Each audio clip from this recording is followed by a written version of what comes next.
हमने मोहब्बत को इतना अहम समझा कि हर लम्हा तुम्हारे लिए वक़्फ़ कर दिया।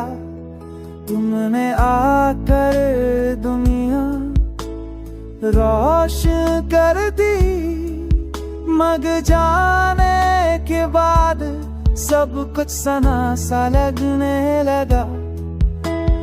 मैंने हर जगह तुम्हें तलाश किया, हर याद तुम्हें दोबारा पालने की उम्मीद देती रही, मगर फासले बढ़ते थे, दिल टूटता रहा।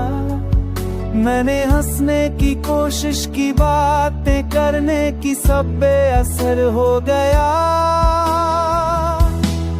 तुम्हारे जाने के बाद हर लम्हा तन्हा लगता, हक में कमी रह गए। मैं हमने अपने दिल के समझा, जब खस हो गया,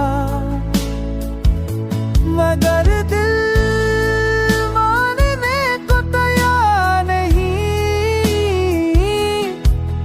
कुछ यादें हैं हमेशा जिंदा रहती है।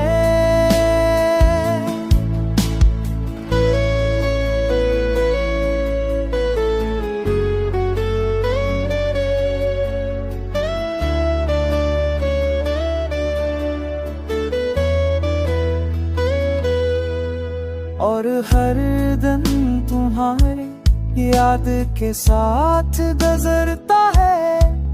मैंने सोचा कि वक्त सब कुछ ठीक कर देगा, पर वक्त के साथ दिल मज़ीद हसास हो गया। हर सब तुम्हारी कमले का एहसास दिलाती है। वररत मेरे कल तब सब दोरा तेरे ऐसे गीत ही अच्छे दौरे न जसमी बत्ते करने पकड़ हो गया। वो हर के तुम्हारा न लगे अपनी कोस लेती तक उसने